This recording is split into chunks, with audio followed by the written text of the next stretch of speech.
Assalamualaikum warahmatullahi wabarakatuh. Kembali lagi bersama saya di channel Kamal Aslan.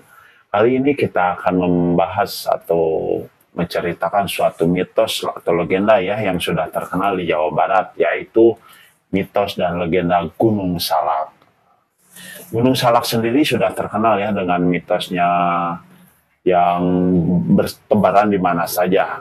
Kali ini kita mendapatkan cerita dari teman pendaki kita yang berhasil selamat dari pemukiman setan.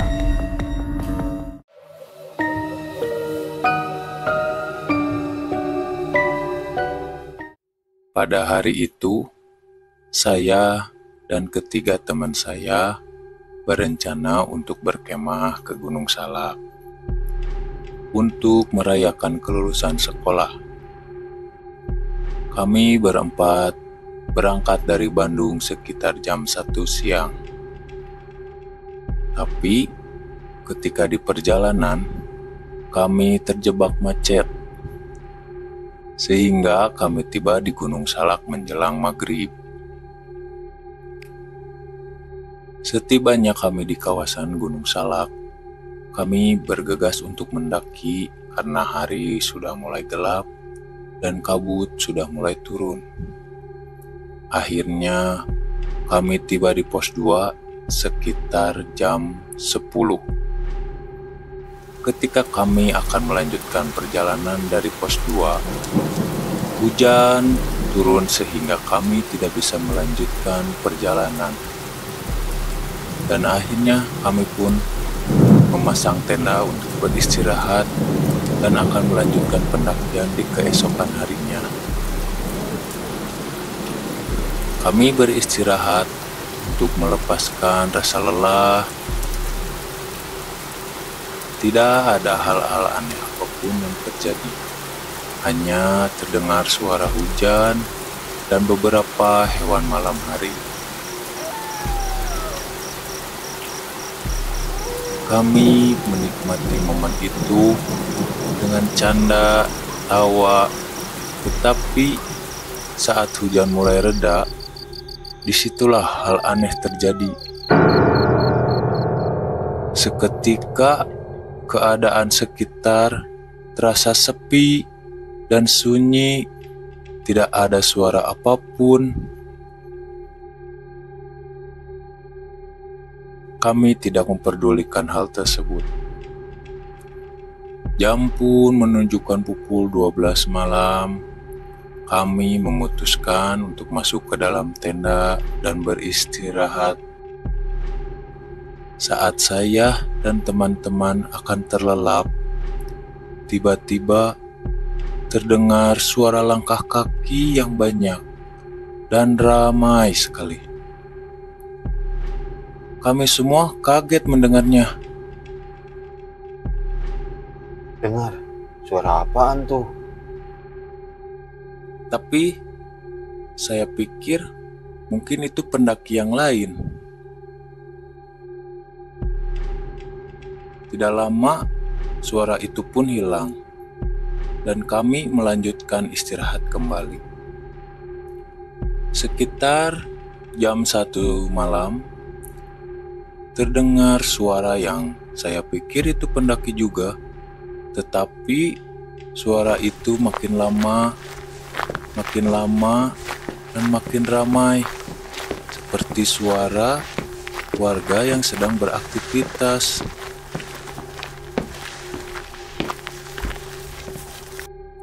Kami pun kaget dan penasaran, sehingga kami keluar dari tenda untuk memeriksa asal suara tersebut.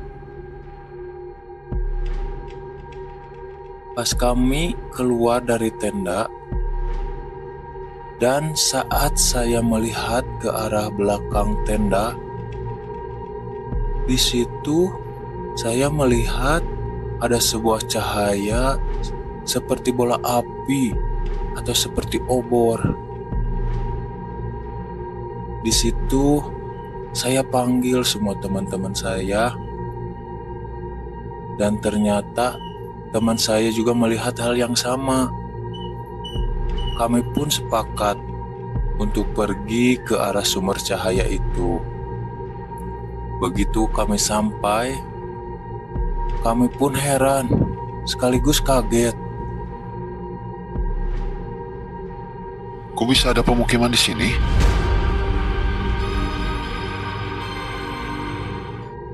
Karena kepolosan kami semua, kami pun masuk ke dalam pemukiman tersebut. Dan pada saat kami masuk, kami merasa aneh dengan para penghuni di pemukiman ini. Mereka melihat ke arah kami dengan tatapan kosong dan wajah tanpa ekspresi. Di situ saya merasa ada hal aneh dengan pemukiman ini. Saya coba memberanikan diri untuk bertanya ke salah satu warga. Punten, ini tadi mana? Dia tidak menjawab, hanya menunjuk ke arah tengah pemukiman. Kami pun tanpa rasa curiga menuju arah yang ditunjuk orang itu. Dan saat kami berjalan menuju tempat yang ditunjuk oleh orang itu, kami mendengar lantunan musik seperti musik gamelan. Dan ketika kami telah sampai di tengah pemukiman, ternyata semua warga di sini sedang melakukan sebuah ritual atau seperti upacara adat. Kita ditarik oleh orang-orang itu untuk ikut menari dan mengikuti upacara tersebut. Dan saya hanya melihat teman-teman saya sedang menikmati acara upacara tersebut. Tapi tiba-tiba saat saya fokus melihat upacara itu, ada seorang yang menepuk pundak saya. Dan ketika saya menoleh ke belakang, sosok itu ternyata seorang kakek-kakek.